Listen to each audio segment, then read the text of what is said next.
Yeah. Just Sasquatch left and right. Yep. That's awesome. I wish that. Well, Especially downtown on 3rd Avenue. oh, I bet. I bet. I mean, wait, what specifically about Third Avenue? That was just wild, a wild place. Oh, nice. Okay. Open air drug market.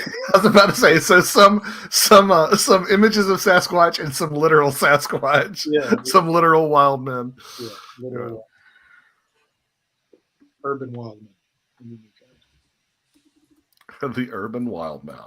Have we been live for 1 minute and 44 seconds? Uh-oh. Yeah, you've been live on Facebook and some, YouTube and some Facebook, but I'm trying to figure this out. So I may not be able to figure this out. Great.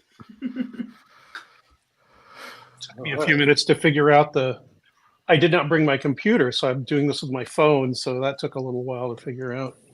Good picture. Better mine. So yeah, it's working. Yeah, I'm making food right now, so I'm jumping up and down. We've got a great episode you were a part of, Greg, where you're like cooking. I think you were cooking eggs in the background. Eggs? Or something, yeah. And you could hear like the utensils scraping the skillet. Oh, yeah. You won't hear that. I just put chili in an Instant Pot because I made cornbread with corn that I grew in the garden, so I wanted to try it tonight with the chili. That sounds good. Yeah. I've been wearing out the slow cooker myself. We got people piling in, Adam. Yeah, too. Awesome. I'll have to figure that out later. I don't know what the deal is. Anyway. Okay. So welcome everybody back to Conspiranormal. We're doing the first of our live preview shows, of which anybody can go back and watch them later. But we are going to be talking about the Strange Realities Conference tonight, coming up in Nashville in November 1st through the 2nd, and then also online on November 3rd, and the whole thing is online. And we are rapidly counting down to the first to the what is probably going to be the last Strange Realities Conference, at least as far as like in its present form. So we are very, very excited, and we have 4 people with us tonight that are going to be presenting either live or online only, and that we have Katie Andrews, otherwise known as Katie of the Night. Hi. Hello. And Brent Rains as well. Hello. Hello, Brent. Joshua Cutchin. How you doing? Howdy. Good to see you, Josh. And Greg Bishop is here as well. Hey. Now, Katie and Greg are going to be part of the people that are presenting on Sunday, November the 3rd, and then Brent and Josh will be presenting on Saturday the 2nd. So but they will be presenting live at SAR, whereas the other two, as we said, will be presenting online only. So, but you could catch all of them online if you are attending online. Yes, you can. So, all right. Well, what I want to do, main purpose of tonight, is to give everybody a preview of what everybody's been going to be talking about, what their presentations are going to be, and we will just kind of go from there. Katie, I guess since you're right next to me in the frame here, I'll start with you. What you're going to be talking about? Okay, sure thing. So my presentation is going to be on what is called the unholy trinity of horror. And that is 3 movies: Rosemary's Baby, The Exorcist, and The Omen. And what I wanted to do was kind of explore how these films magically reached out and touched the world.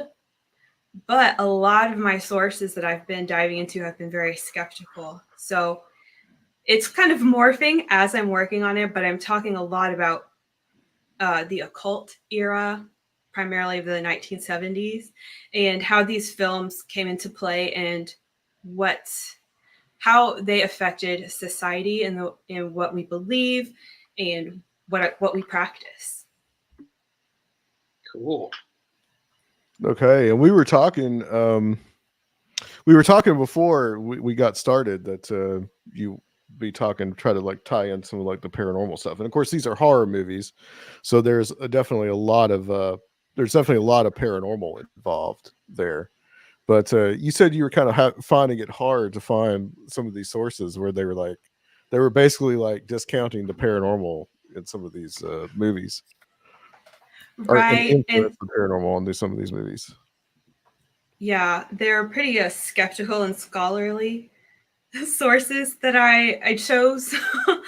But something that I love and I really wanted to incorporate is accounts from people who have had experiences while they're watching one of these movies, or maybe right after they watched one of these movies. Now, I know your senses are heightened after you've watched a horror movie, but I do love to hear stories of people who've had something unexplainable happen during or after watching a movie. So I've got a few accounts that I'm going to be talking about, but it's hard to just search for that. So not just like during the production or like things that happen to the cast, but like things that happen to the audience, just like regular people's stories. Right, like people watching at home. But you do bring up an important point. All three of these movie sets have rumors of being cursed. So that is something, there's a lot there. That's a big rabbit hole. Yeah, The Omen was a mess. Like an absolute mess from the sounds of it. Yeah. Well, And I think it's really cool that you're going into the impact of people who are watching it having experiences too, because that's where my head is at with a lot of stuff right now. So that's totally a legitimate thing to look into. So please do it. Yeah. Thank you so much. The entity too had a lot of problems too on the set. I haven't seen The Entity. Well, the people involved with it, there were problems on the set. People got bones broken. They got injured. I think there were things that happened afterwards. It was kind of known as a cursed movie. A lot of times I just see that as a beautiful sacrifice. All right. Yeah. Gotta crack a few eggs. So we were talking beforehand, before we started streaming, Katie and I was telling her about something that Steve Stockton told me. I think he said it. Yeah, I think he said it on the show, or he might have said it on the show that I was on with him. But he said that people have had weird experiences with the Rosemary's Baby soundtrack. I'm curious if you've ever heard this, Josh. That tickles something in the back of my brain about like I associate. I don't know if this is accurate or not, but I associate like Tubular Bells with the Satanic Panic, but I'm not sure. I have not stumbled across anything like that yet, but I wouldn't doubt it at this point. Yeah, that's cool. Right, exactly. Yeah, well, he said that people had weird experiences with like sleep paralysis experiences with the Rosemary's Baby soundtrack, and then also like being visited in the middle of the night by like entities and stuff like that. And he told me to look it up, but of course I haven't. So I'm telling Well, maybe Katie, I'll look it up for you. I'm telling Katie to like look into that. Thank you for a the little tip. deeper. Yeah, because that's I need more paranormal leads in this research. That's really really weird. I don't know who did the Rosemary's Baby soundtrack. I don't know who the composer was or whatever, but that's that is interesting though. I mean, it has been like, and don't get me wrong, I'm not poo-pooing this, because again, like I am all in on this idea these days, as we'll talk about a little bit when we get to my presentation. But there has been a sort of marketing tactic over the years. It's like, oh, don't go to see this movie because you'll have some spooky things happening to you. I'm sure you know about that, Katie. Yeah. So I mean, yeah. So I mean, that could be a little bit of it too. But at the same time, like, where does that when do you pass that threshold from that being a suggestion to it actually happening to you? You know. The tagline for The Omen was, If something strange happens to you today, think about it. It might be the omen. That's amazing marketing. That's amazing. Are you gonna have any of those like those marketing, like those advertising posters in the presentation? And looking into Yeah. that thing? I should pull more though. I have a lot of stills from various occult movies, but I should look into those crazy taglines, make sure those get a spotlight. Yeah, for sure. Well, we're looking forward to it, Katie. I think that's going to be awesome, and I'm glad that you're going to be presenting this year because we were talking about you actually to date are probably the only person that I've ever given a flyer to that actually showed up. That's It amazing. works. It does, and it got us probably one of our most faithful fans that is now a part of the conference. So you have been to every conference. Well, 2020, I mean, you attended virtually, I'm sure, but 2020, accepting, you've been at every single one. And unfortunately, this year not going to be able to be there, but you are going to be presenting. So that is definitely still good involvement. My streak, I'm still counting my streak as being alive. Yes. I'd agree with that. Be there in spirit for sure. All right. Well, Katie, Brent, we'll go to you. I'd like to get to what you're going to be presenting on this year, and we're going to have you presenting on probably starting out on Saturday. Will probably be the time that we're actually starting a little later this year, so we're starting at like noon on Saturday. Yep.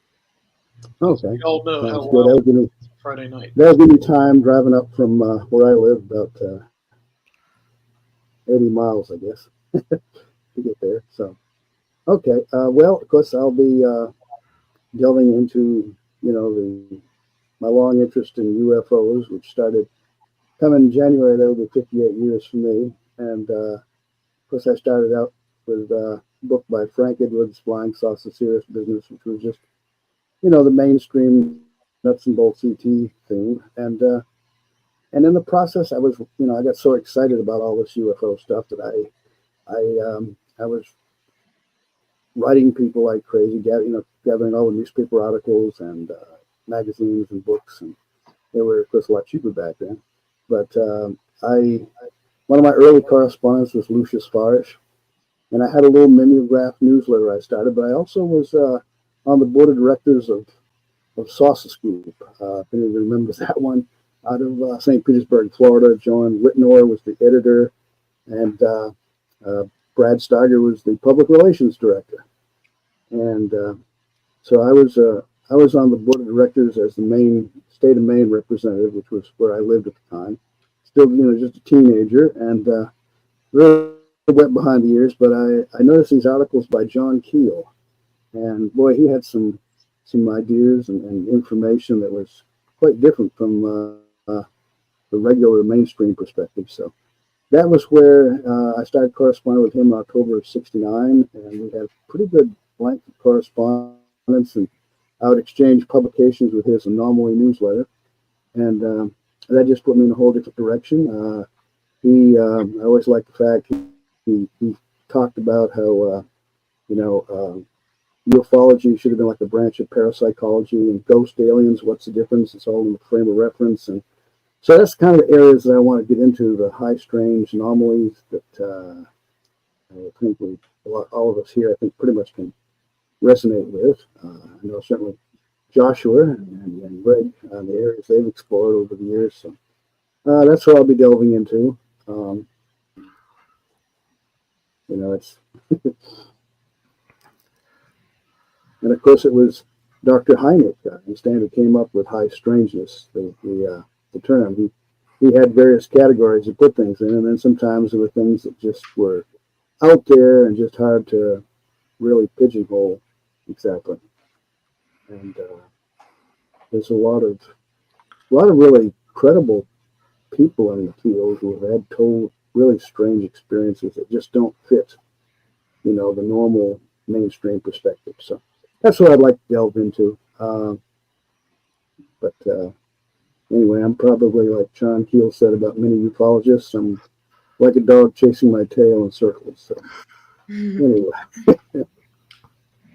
Well, thanks for being a part of this, Brent, for so many years. And please bring your stacks of back issues of your zines. I know they always sell out, so we always appreciate that too. And thanks for all the support and being a part of this. well, I appreciate it. I've certainly appreciate being invited again and again, and being a part of it. It's really great, and meet a lot of great people. And I was surprised to meet Alan Greenfield after all these years there. So it's awesome. So thank you. Thank you. Yes, we Brent, you actually hit me up before I did the first one, and of course I'd already had it all booked up, and I didn't know about you at the time, and that's when we had Angelia Shear actually was the one that I think told you about what we were doing, because I was talking to her at the time about possibly being a part of it, and she said she couldn't be, but she did allow me to like pass out flyers and move on in here in Nashville, and but you got in touch with me about it, and I put you on the stage as part of the roundtable at the end of the night, and you had Oh yeah, you're going to have a table there, and be able to sell some copies of my book on John Keel, which I appreciate. Yes, and you've been part of this ever since. We've had you back every single year since then. So, like I said, you were definitely the veteran of this whole entire group, for sure.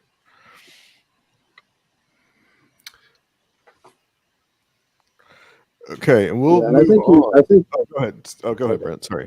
I was just going to add. I think that we actually, we didn't actually get introduced, but I was a part of the Alien Expo over in Knoxville in August of that year too, and I was introducing a lot of people to the stage. Plus, I did my own presentation, and I think you later told me that you'd seen me there, but we hadn't,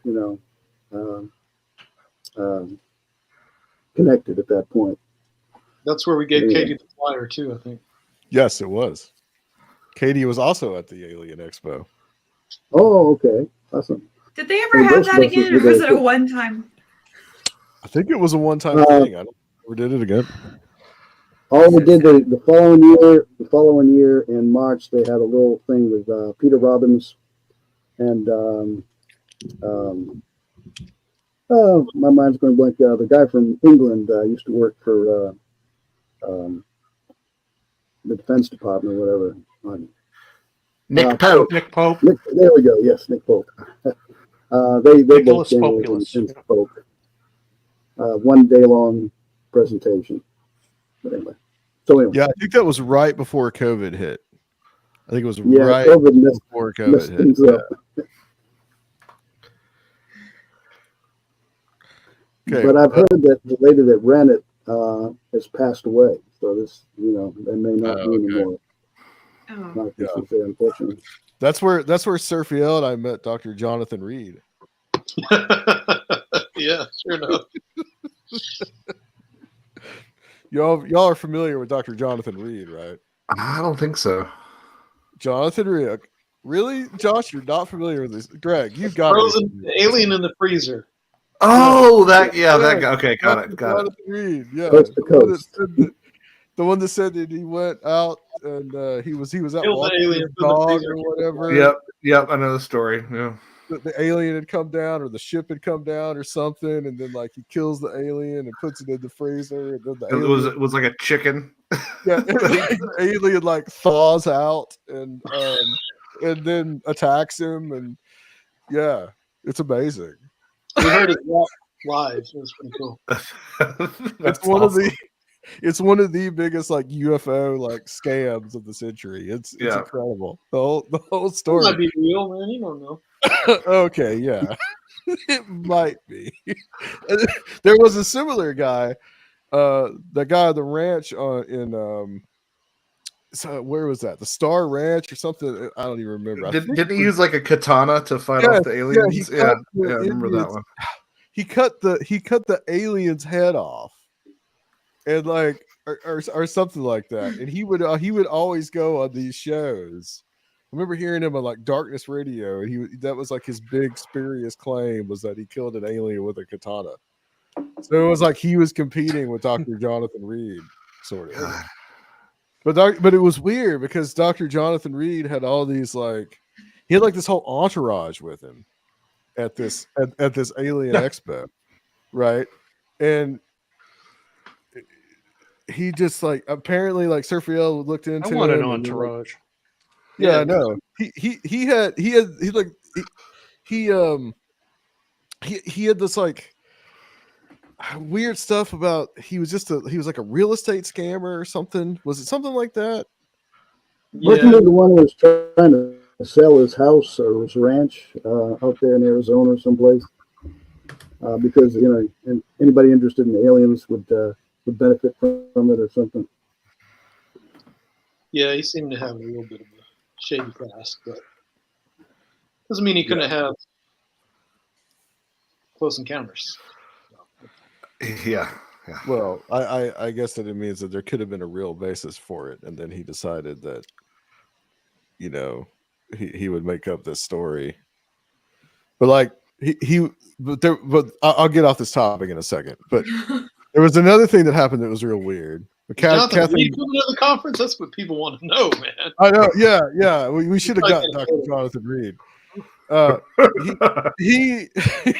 He like Kathleen Martin was giving her presentation, and then like she asked for questions or whatever, and he just stands up in the middle of the auditorium, and he's like, "Kathleen, we hear you. We know these things are true," in this big booming voice.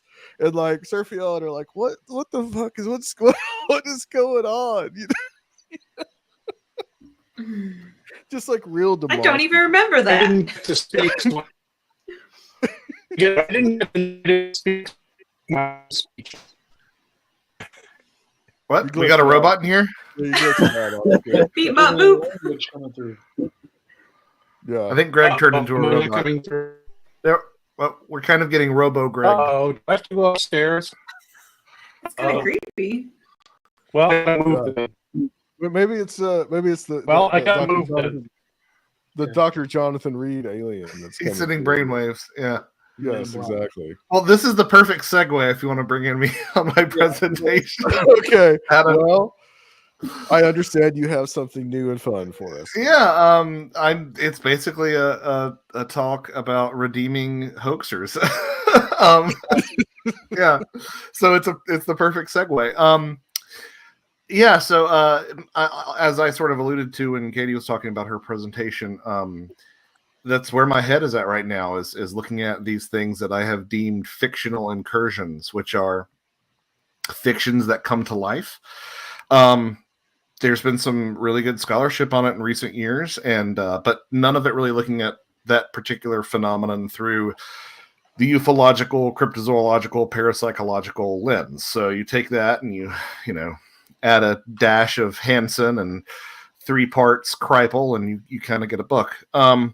So a part of that, and it should hopefully the connection is relatively obvious, is this tendency, as George Hansen noted, and as Patrick Harper has noted, and as other people have noted, for hoaxes to draw in legitimate phenomena.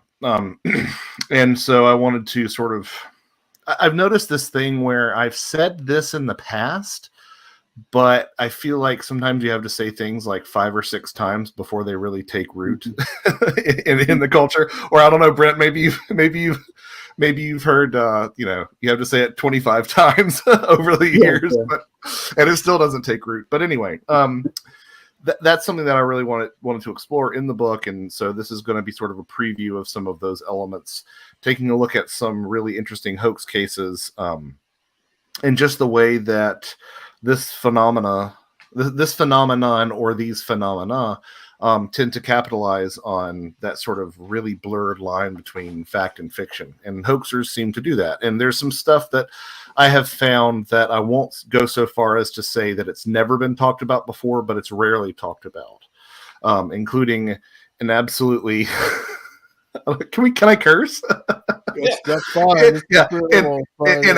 absolutely batshit hoaxing that might have generated some legitimate phenomena that is sure to end things with a good laugh. So that is the focus of my talk. So it's partially its own self-contained thing about sort of how hoaxers author the paranormal, but also a little bit of a preview for what I've got coming up, the good Lord willing, in spring of next year, this new book that I'm working on.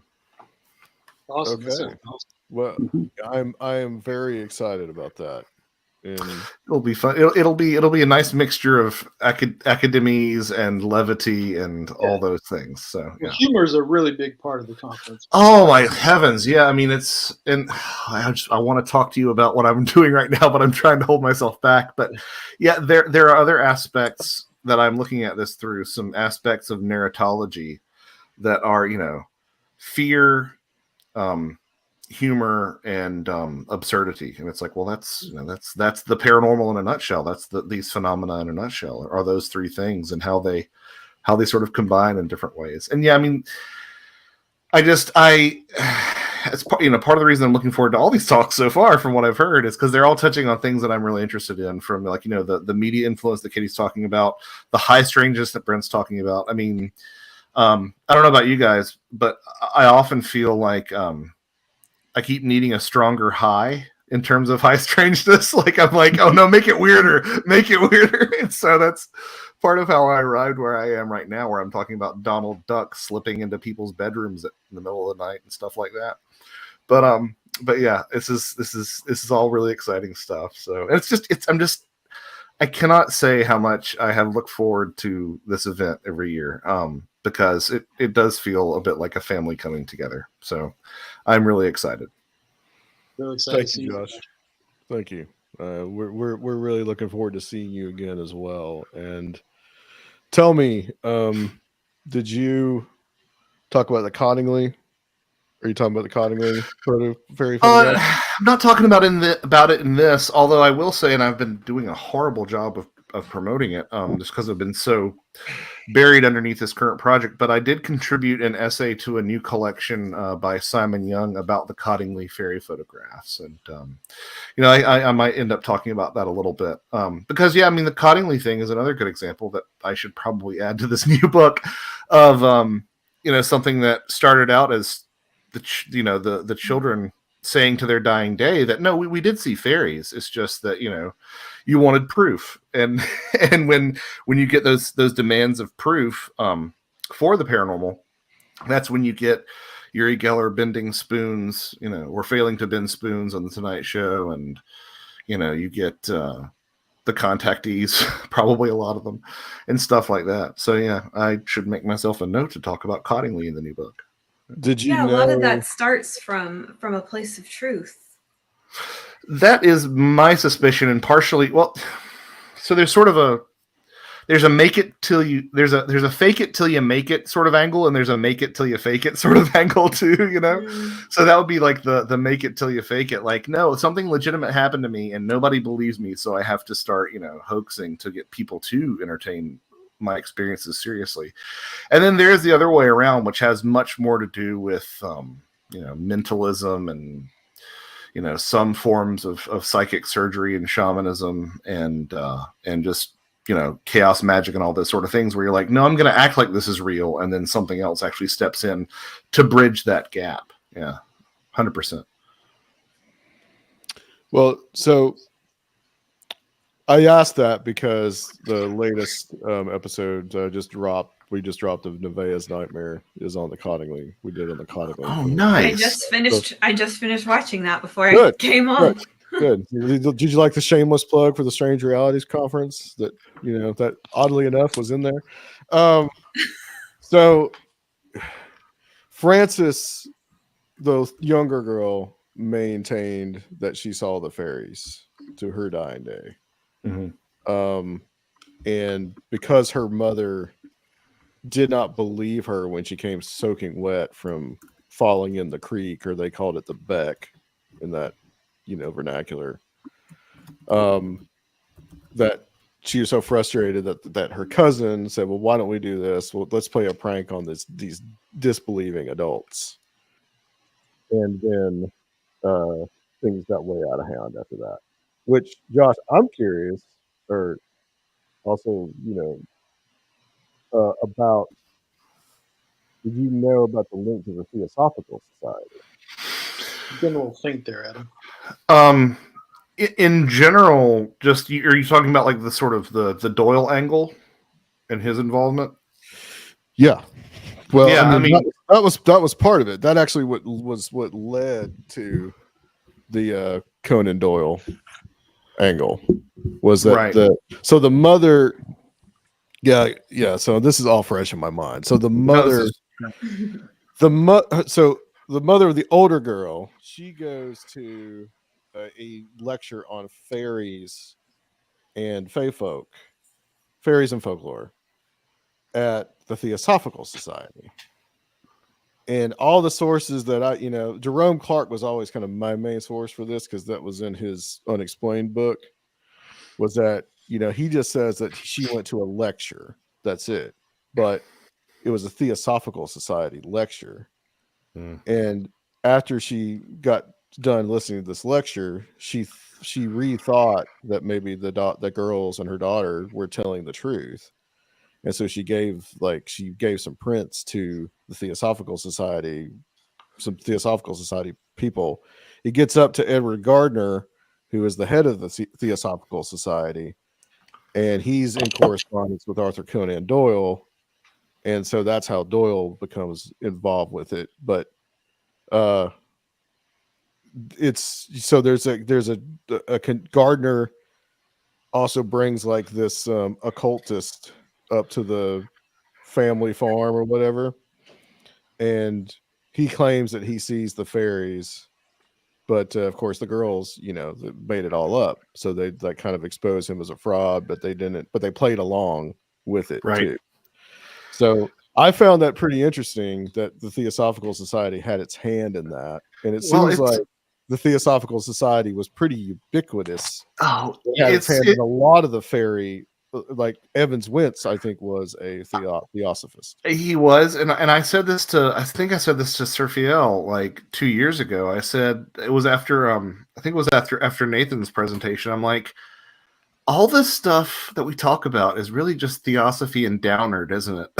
Like it really starts to feel like that after a while. Like it's just theosophy and James Shelby Downard. Yeah, that's all right with me.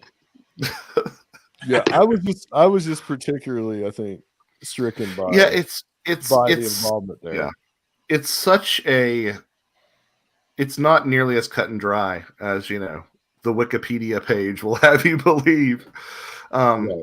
And that's just exactly the waters that I think these things swim in. So yeah, my contribution to Simon's Cottingley book was very it wasn't quite the deep dive that I usually do, because he asked me if I wanted to participate, and I'm like, I've got this idea that I think will fit, but I can't have the time to like really dive into this as much as I could. So I appreciate you reminding me of some of that stuff, because that is an essential thing that I need to talk about in my new book. So thank you.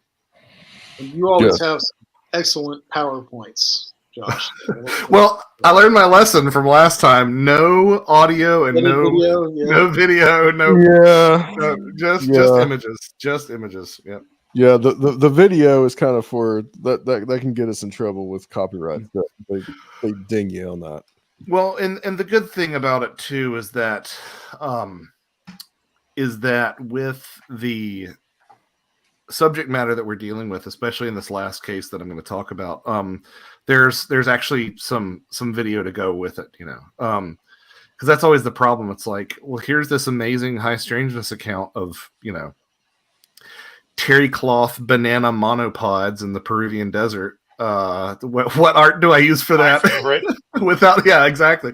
What art do I use for that without, going down Oh, the I used the an AI image rabbit hole? off the internet. I mean, it was of a banana. It was You ridiculous. found But, one. Nice. well, not of that, but it was just it was a cartoon picture of a banana with a face kind of going, oh.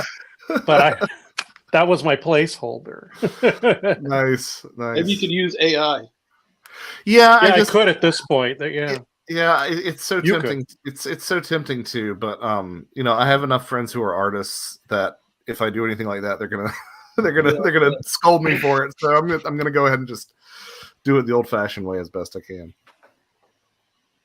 Cool. Well, Yeah, we got in trouble last year with these because we used the countdown that StreamYard provides. Yeah, Really, they dinged you for that? Yes. pretty Anyway. stupid. That's He's the Academy leader. It's classy, and I don't think it's copyrighted. The thing you see at the beginning of films that beeps at the two. Mhm. Yeah, the little circle going around with the Yeah. Academy leader. It's for syncing up sound and stuff. All right, so Greg, we'll go over to you. And actually, so I'll say before we go there, Josh, you will be speaking on Saturday evening. It's going to be a double header between you and Micah Hanks. So, heavens! think you can compete on that one? No, you know what? I love Micah, and I love to give him as hard a time as I can every time I see him. But having recently, within the last 2 years, seen his presentations, he does a stellar job, and so that's going to be. I hope that I'm before Micah. Please tell me I'm before Micah because I don't want to go after him. You'll be before. Okay, thank you. Blow who off stage? One of those big canes just sort of yanked me off stage. Yeah. We might have to play the exit music at the end of like the Academy Awards exit music.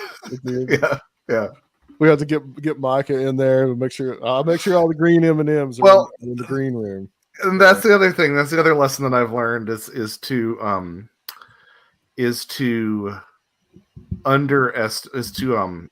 overestimate how long it will take and to underfill my time. So hopefully I will be within those parameters too. All right. Bullet points. Greg, we'll go over to you. What are you going to be presenting? And you're presenting on Sunday. What did I tell you I was presenting? Because I'm presenting at like 3 places in the next few months. And was it the alien writing? Well, we did the alien writing with you. Okay. You know what it is? It'll be probably my I am developing a new talk about materialism and data and how that's not going to answer the UFO question because you're leaving out the human element. It's a combination of a lot of things. I am writing about the humanities and the arts and how they are relevant to the UFO question. And that the main thing here is that people think that the UFO data is made up of sightings reports, right? Of where was it? How bright was it? How high was it in the sky? How fast did it go? What time of day was it? Or what did it look like? What colors were the lights? If there were beings, what did they look like? All these things. Nobody ever asked, how did it make you feel? What happened afterwards? Is there anything that was going on in your life before that? Forerunners of some kind, anything? Nobody asks these things. And when they do, it gets so strange that people don't want to deal with it. People, especially that think that materialistic science is going to answer the question. It's not. It's going to answer part of it. It already has. But it's not going to answer all of it because the main instrument for UFO detection is people. At least it's been so up to now. And people aren't cameras. They aren't recording devices. They're not uninvolved with the subject. They're not, what's the word? They're not neutral. They can't be. And if you're not neutral, stuff starts to come up. I mean, how does it affect memory? How does it affect recall? How does it affect how these reports get to people? And a UFO investigator comes in and asks all the data questions, but they don't ask any of the human questions. And I think, at least it's rare. I've actually got a friend in MUFON that's doing this now because he says he thinks that they should be doing that, which is great. I wish MUFON would do it. The problem with this is that people look at UFOs and they look like machines. So people think, okay, what kind of machine is it and who's flying the machine? And as everybody sitting in this group knows, that's only a tiny little part of what's going on, and that it's a really big assumption. How come you think it's somebody flying machines? Is it because that's what you expect? Is it because that's how it makes sense to you when you want to remember it? I don't know. I did this lecture or a lecture similar to it a couple of years ago at a MUFON conference, and afterwards, I went out. You go out to dinner with people at the meeting. Not a conference. It was like a local meeting. It was actually when MUFON was based in Orange County, so I went and spoke there. They're in Cincinnati now. But at the dinner, the people from the audience, they understood exactly what I was talking about. Like how do we get accurate recall out of people when we're not recording devices? And so they were intrigued by that. Then I got an email from the organizer, from the administrator for MUFON, and they said, I don't know if we want to have you back again, because what you basically said was people were seeing things and making things up. I said, that's not what I said at all. You didn't listen to what I said. The funny thing is, the rank and file, the people that were interested in there, they understood what I was talking about. But the MUFON front office did not. So, but I think this is changing, and I think it'll become bigger as time goes on. I'm really interested in art. My degree's in art history, and I actually told my friend from MUFON, Earl Gray Anderson. I said, "Are you doing anything?" I suggested taking art supplies along when you talk to witnesses, like pens and paper and colored pencils and crayons and even images, maybe if they can't draw, a collage. And I said, why don't you take these things to a witness and say, here, draw what was going on, draw whatever whatever you recall, and I will come back in a couple of weeks. And don't ask them anything. Don't say produced. I'm sure they'll want to talk to people and say, well, this happened to me. But I said, maybe people can just hold off on that and say, I want no influence whatsoever as much as possible. Just draw something, write a poem, do something that represents your reaction and memory of this and how it affected you. And you can ask the other questions too, what color and how big was it and all that other stuff. That's fine. It's important data. But we've been doing that for 60, 70 years, and there's no real answer as to what causes UFO reports, which is, I think that's my main question in all of this. What causes a UFO report? Not what are UFOs, where do they come from, but what causes the report? How do people encounter something weird? How do they interact with it? How does the trauma of seeing this thing affect their memory? Anyway, these are things I've been concerned about for a while, and now I'm trying to push it into, well, maybe we can change the way we interact with witnesses and see if letting the arts and humanities into UFO research can have some benefit, because I think it can. That sounds awesome, Greg. Yeah, and what I like about that too, Greg, is that you're sort of driving closer to the true issue with UFOs in general, is that literally no one studies UFOs. We study UFO reports, right? That's sort of an old Valleism. Yeah. And that gets overlooked so often. So what you're really doing is you're studying perception, you know? Yeah. Yeah.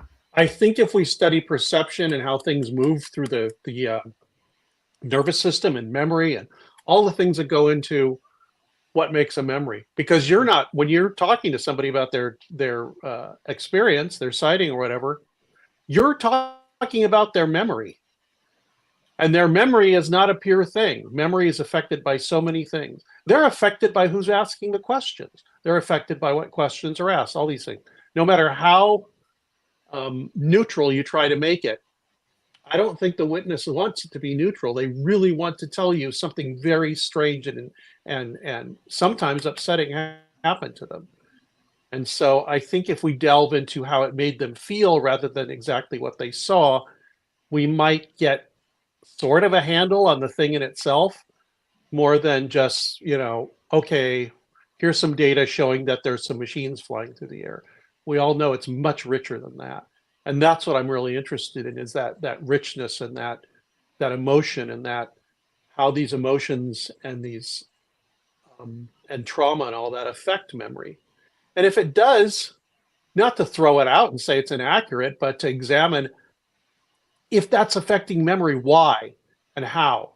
And if there's intention coming from the UFO or the whatever is controlling it or causing it, which I think there is something, there's a source there that has a self-awareness and a consciousness.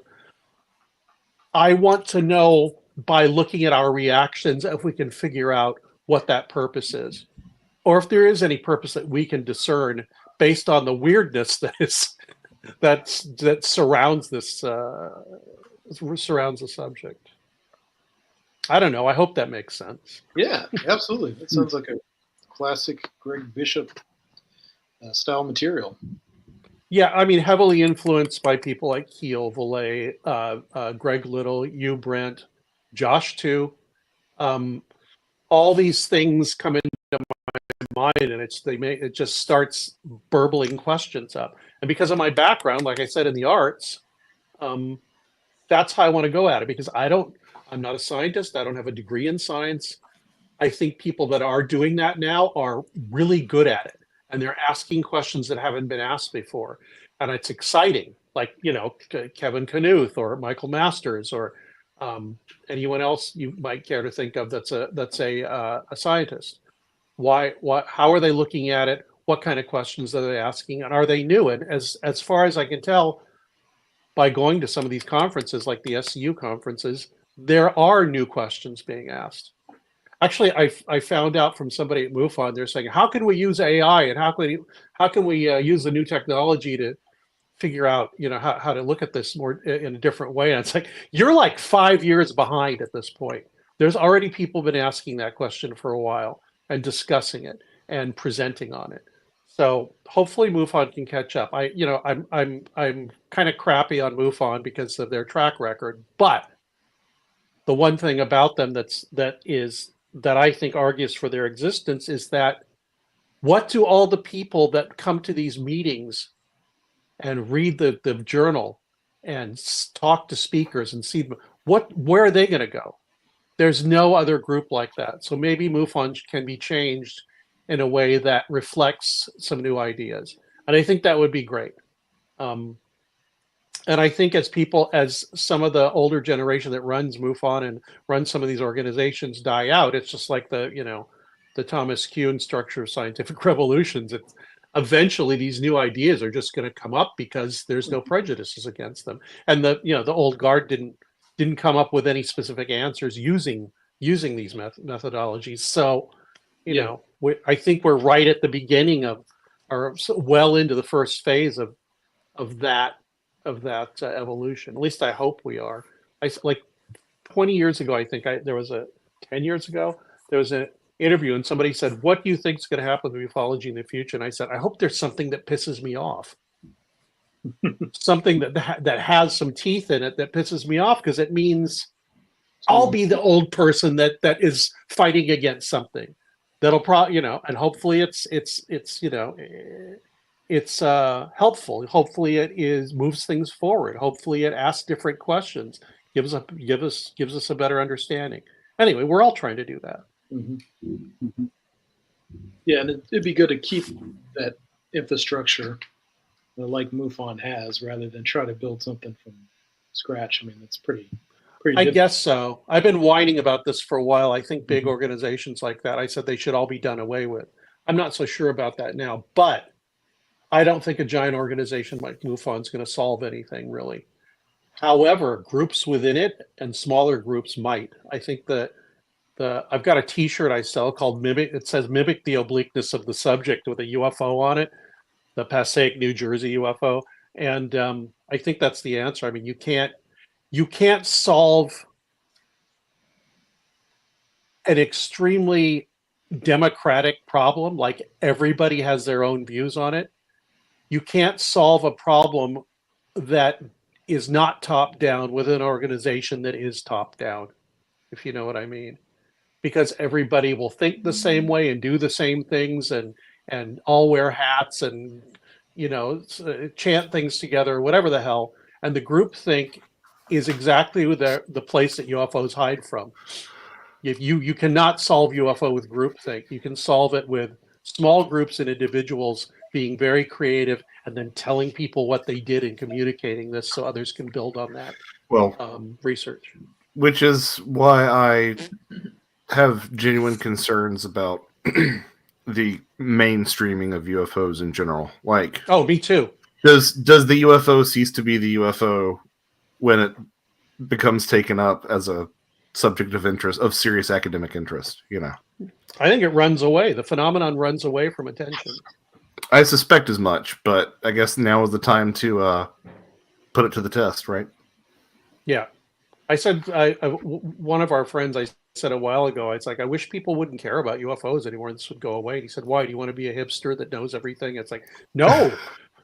It's because it has to do with, the more attention it gets, the further it gets away from doing anything interesting. I haven't heard anything like flaps or anything going on now. There's so much talk about what it might be and what people are interested in, but the subject, the phenomenon itself is kind of taking a back seat. Well, and I know that you know this, Greg, because you read something that I wrote about it, but I see parallels in like the psychedelic renaissance of like 2018, and everybody that I know in the psychedelic community is like, oh my goodness, it's so much worse than it was before everybody accepted it. Like, you've got like, venture capitalists hawking microdoses on Twitter and stuff. It's just, yeah. Yeah, it's crazy. And eventually people will stop being interested in it and go away, and then really good work can happen again. People get over it eventually. Yeah, it's a fad right now, and I didn't think it would go on this long. I kind of thought when that New York Times article came out in 2017 that there would be a big excitement about it for like a year or two, and then it would just go away like a flap, and it hasn't. And maybe it's, what it's due to is people with degrees and reputations and all that actually saying, hey, there's something here we ought to really look at. Whereas they wouldn't do that before. They would do it invisible college style or just never talk about it. And I think that's given it some legs too. Right. Brent, do you have any thoughts on any of what Greg just said? I was just thinking about, the studies. Different people have talked about a lot of experiencers in the past had backgrounds with trauma and abuse, and said there was wondering about correlations in that area. And one of the approaches to use is when you approach someone who's had that sighting is to ask them about, have you ever had other unusual experiences, in your life you could explain? And that sometimes like opens up a whole dialogue of, other stories that could also be a part of their past. And, I remember talking with Albert Rosales down in Miami, Florida, who collects thousands of cases of contact and such. And I said, wouldn't it be interesting to actually meet these people rather than just taking like newspaper accounts and such, and actually, or articles, and finding about their backgrounds, what all has been in their life, which is what, Greg's talking about here, is finding out. I remember doing, some years ago, I met this woman up in Ohio who was having, she said, contact experiences hit by beams, excuse me, with my voice, she was actually started out in 1973. Her husband, her doing investigations into UFO sightings, and then she said that she started seeing the silver-suited humanoid figure appearing in her house, and said he was very angelic-like to her. And so I was at the time I started practicing psychometry, and I got to where I would just be in the room with someone and talk to them, about impressions I was getting, and so I was telling her what I kind of saw maybe in the future, whatever, trying to pick up anything about her experiences, and it was just very general stuff. But all of a sudden, right there, in the room, she started seeing these glowing human type forms, and she says, "Can you see it?" And I says, "No." And then she started feeling a tingling sensation around her forehead, and she wanted me to touch her forehead and see if I felt anything. No, but I thought it was real interesting that just giving it's like it's trying to do a psychic reading, you get impressions psychically about herself and her experiences. Suddenly, all this other stuff started developing right there, like I had hypnotized her or something, and which was certainly not the intention. But it triggered something in that expanded the whole conversation. And there was later when I did talk with her, there was a little something that kind of correlated with what I had said, but I don't know about the rest of it in the future there. But it was kind of interesting. So Okay. and I know on the Howard Menzer case, I've been talking a lot with Peter Jordan. I was down there back in '77 investigating some Bigfoot sightings in Somerville, and I stayed at the home of a couple who used to know Howard Menzer and used to go over to his home where he had all these events, and I used to attend them. And I've been, he actually introduced me to one of the people who used to experience things at his home and such, and on other locations. There was a group of people who used to get with Howard Menzer, and some of their stories Howard Menzer incorporated in his writings as his own. And he, admitted to Peter Jordan, yeah, I made up some of the photographs and stuff, but in reality, when Peter was with these other experiences, who were saying they were having experiences and that Howard was using some of their stories, they told him, well, have you ever had an experience, Peter? No, I haven't. And I says, well, now that you're with us, you probably will, or you will. And he says shortly after that, he woke up one morning and a beam of light came through the window into his house. And he was quite surprised and startled by the experience. I think it took him several days to get over the emotional, the way it shook him up. He was surprised that his mom, because there was also some kind of a humming sound or something. And he said it was a very real experience to him. And he was fully awake, but it was early in the morning. His parents in another room, because it came right through their room, slept through it. And he said his mom was one of those people who pin dropped and she would wake up. Couldn't understand why she didn't experience it too. But we've heard stories like that too. But it's just, Reminds me of folks who stayed the night at Whitley's cabin, Yeah, or I hate to bring up controversy, but Chris Bledsoe too. At least in the beginning, I heard from many people that stayed there, and I don't think a lot of that stuff was sleight of hand or hoaxes. I don't know what's going on with him now, but the hitchhiker thing happens to a lot of people. I think they enter some field of something, and something notices them, or something changes in their makeup, or something changes in their life, and the stuff starts falling through. Well, it's Keel's reflective factor all over again. Yeah. Yeah, I've had synchronistic events that really surprised me at certain times, and it would fall, it'd be going along for a while, and then it would stop, and then later on something would, bring it back up again, maybe some certain case or something. But yeah, I had a lot of those when I was doing my magazine. a lot of strange stuff. It seemed to stop after I stopped the magazine pretty much, but I was just learning and just meeting people, and it was very exciting, and I had a lot of weird things going on. My kachinas made weird noises. Um, God, people stopped in front of my building and took pictures. I had mail opened. I had strange phone calls with nothing on the end except silence or strange electronic noises. Just things like that. That's just a few of the things that happened. And I heard from somebody that that you'd made a statement. This was secondhand.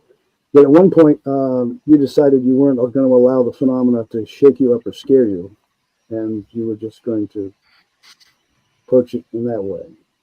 Is that What it was I met a guy from Naval Intelligence. He started telling me stuff, basically just to scare me, and then I think to make me think that he was the person that could help me, and if I cooperated with him, then then one, I'd be privy to some secrets, and two, I would not have these weird things going on, or at least I would understand them or whatever. And I was so paranoid, I mean, to the point where I had an interview with him, and I took the interview tapes and I put them in an oatmeal can in the kitchen, like next to all my other food, and covered it up with oatmeal. Just weird. I kept thinking people were gonna like poison me, just all these weird things. And after a while, I decided I am tired of being scared all the time. It's draining. I can't get anything done. It's turned me into a terrible person. Well, at least terrible feeling. And I made a decision. Actually, the decision came. You know who Paul Krasner was?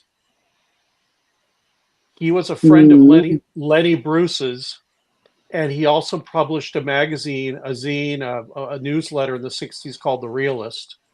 Yeah, old school. Yeah, I like the last maybe 10 years of his life. I sort of knew him, and we'd hang out.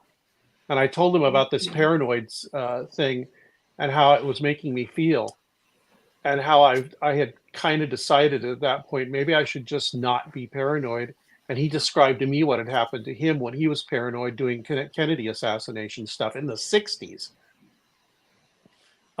He said, I think he said he hid some. He saw a cop and he thought the cop was running after him or was going to come get him. And he had just bought a bag of marijuana, which in the '60s was a really bad thing. You could go to jail for years. He ran and hid it in a tree, and he came back later and it was gone. He was like, "This paranoia is really starting to screw my life up." And I told him this, and he goes, "It gets old, doesn't it?" And it made me realize, yeah, it does. So I just made a decision to not be scared, and most of the stuff stopped. Mm-hmm. And I don't know if it was coincidence that I made the decision and then the stuff stopped, or I changed my reality and just says, I will not accept this scary stuff, and it made it go away. I don't know. I mean, it could have been either.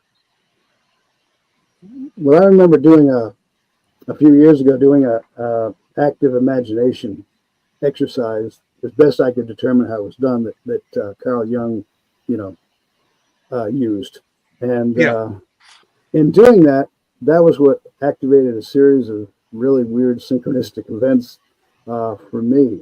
That night, during that night, I had a dream where I was back in Maine, and I was in my bedroom where I had this experience years ago of seeing these little balls of light outside in the hallway, and it was like something stopped me in the middle of the room, but I wasn't afraid. It was, it was like I was supposed to just watch these little balls of light, pulsating white marble-sized lights, so like hundreds of them. And then suddenly I was back in the bed, laying on my back, looking at the ceiling, which when I get in bed, normally I crawl into bed. I'm not just laying on like that. But anyway, I always wondered about that. And then this dream, I was back there, and I was in the same spot as I was in the event there in '75. And my mother, who was deceased, appeared and hugged me. And all of a sudden, I began hearing of other similar stories of people and their mothers. In fact, it was just a couple of days later, this lady from Nashville, who I just briefly knew, said that Brent, I had this strange dream and you were in it. And I said, well, tell me about it. And she she said, well, I had a dream, and you and some TV repair people came to the house that I was at, and my mother was there, and she seemed to know you in some way, and was telling you everything was going to be all right. That I was concerned about my wife, which I was. She has COPD, and I just thought, wow. And then we had other coincidences. And someone else contacted me about a month later, I think, and I had interviewed this person about UFO and ghostly experiences in the past, and she said that she had this experience where she woke up and had a sunburn on her body from a dream. And I said, okay, can you go ahead and can I call you this evening and talk about this? And that's all I knew. So I call her up, and she says, yeah, the dream was that I was in this room and there were other people around, but they were like laying on the floor or just close to the floor anyway. And there was glass windows all around, and there was a bright light outside. And suddenly my mother, who's been deceased, came up to me and hugged me and says, you don't need to be alone. And then suddenly, bright flash, and she wakes up and said she had a sunburn, And I thought, oh, this mother thing is getting, pretty popular. And then there was an experiencer. I've known this family. The whole family had all these experiences with UFOs, alien encounters, and things, and paranormal stuff. And this young woman out in Las Vegas said that her mother told me first, and I contacted her. She was having a sudden upsurge in UFO after a UFO encounter with psychic sensitivity. So I said, okay, maybe we could do an experiment long distance, And so she tried, and there was she had this initials of some woman's voice and the initials, and passed it on to me. And I could not think of who it was.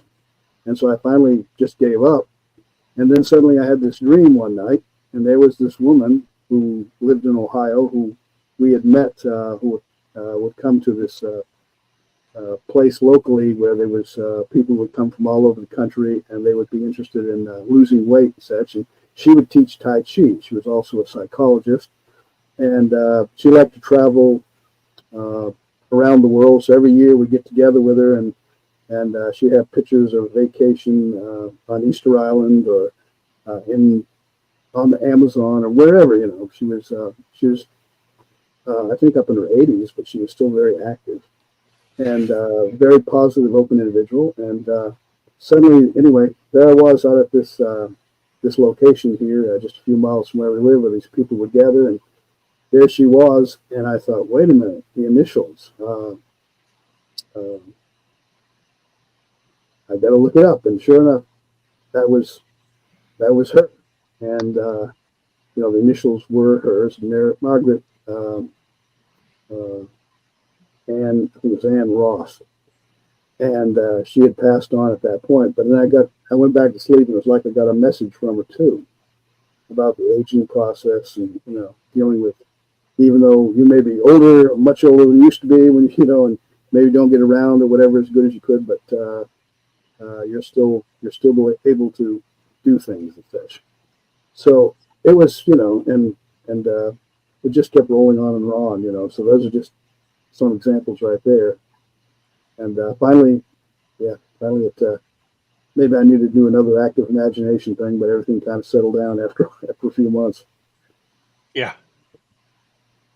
That my friend Earl said, and I love this quote. He's been doing UFO investigations for about 20 years. He says he's gotten to the point that if a witness doesn't tell him something that's completely insane and has nothing to do with the sighting, he doubts the veracity of the sighting. Yeah. Or at least is like, something that's logic defying and embodying like dream logic. Yeah. Yeah, exactly. Like, I keep using this example. Like, I had a UFO sighting, and then my dead grandmother called me on the phone the next day. It's like, yeah. But the thing is, he has to ask people that because they already think they sound crazy because they saw something.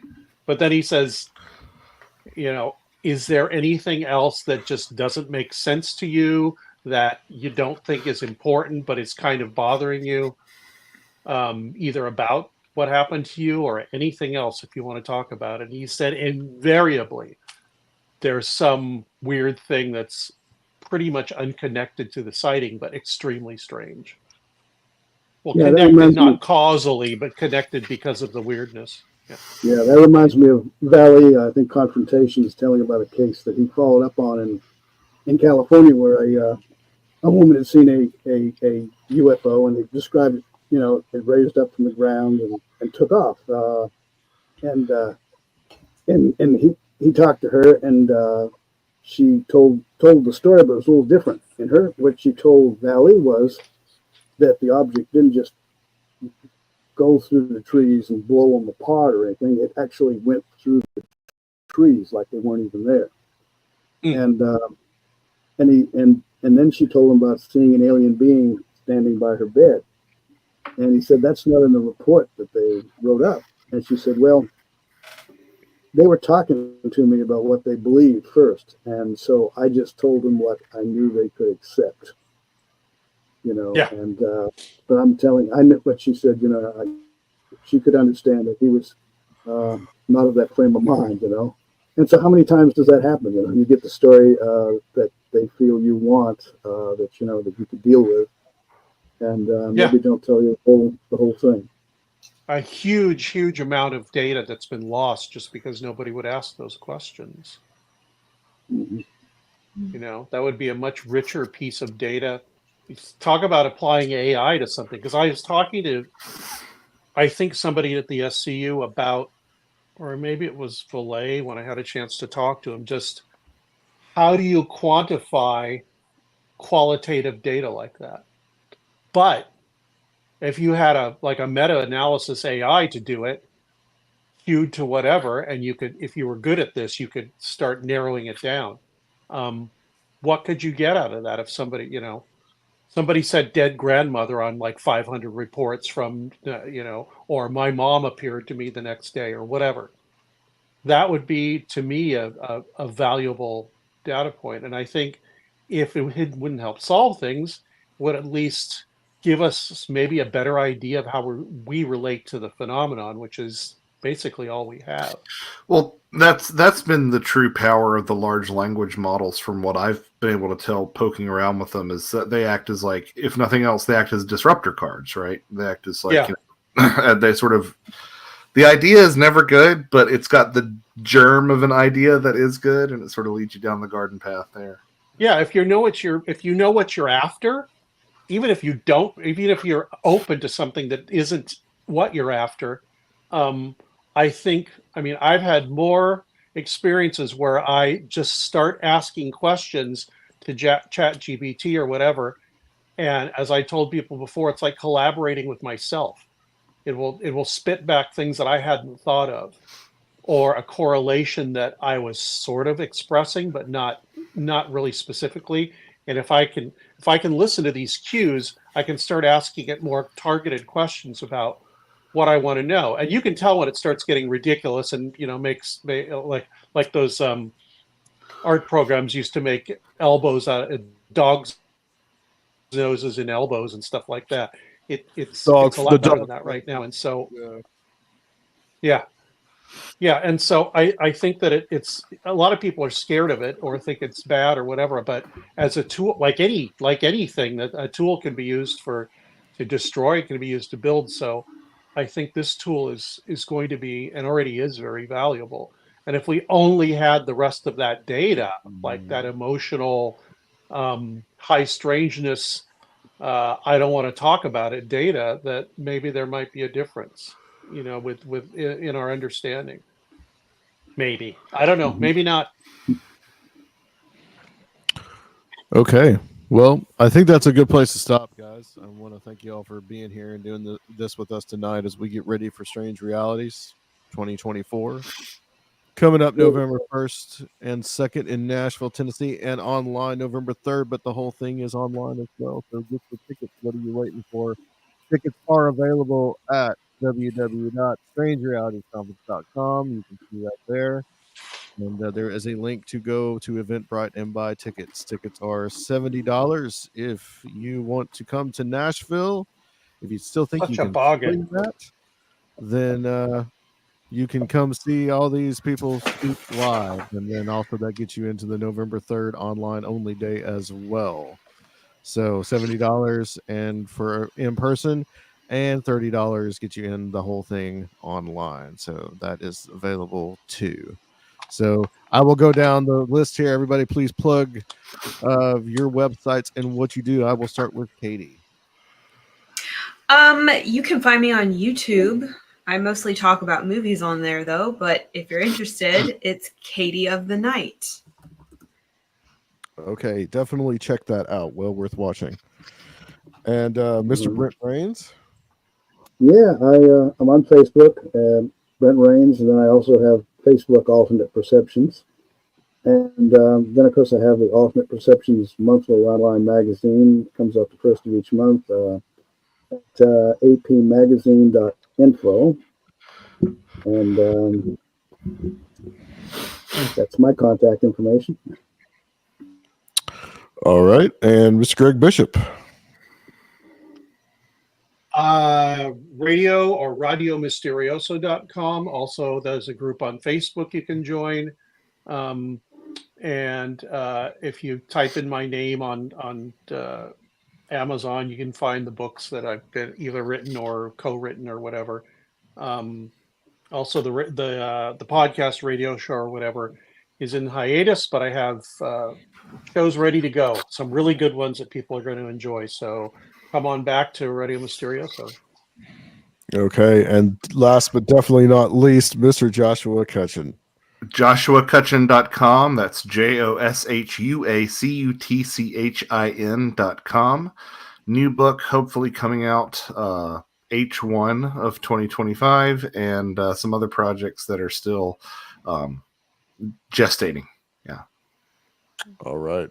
Looking forward to that, and looking forward to all your presentations. Thank you guys for doing this. Next week on Tuesday, we will be streaming live Tuesday, same time, 8 p.m. Eastern time, and also Wednesday at 8 p.m. Eastern time with more sets of speakers from the Strange Realities Conference as we count down. Guys, get your tickets, strangerealitiesconference.com, and we hope to see you there. And thanks for listening to Conspiranormal.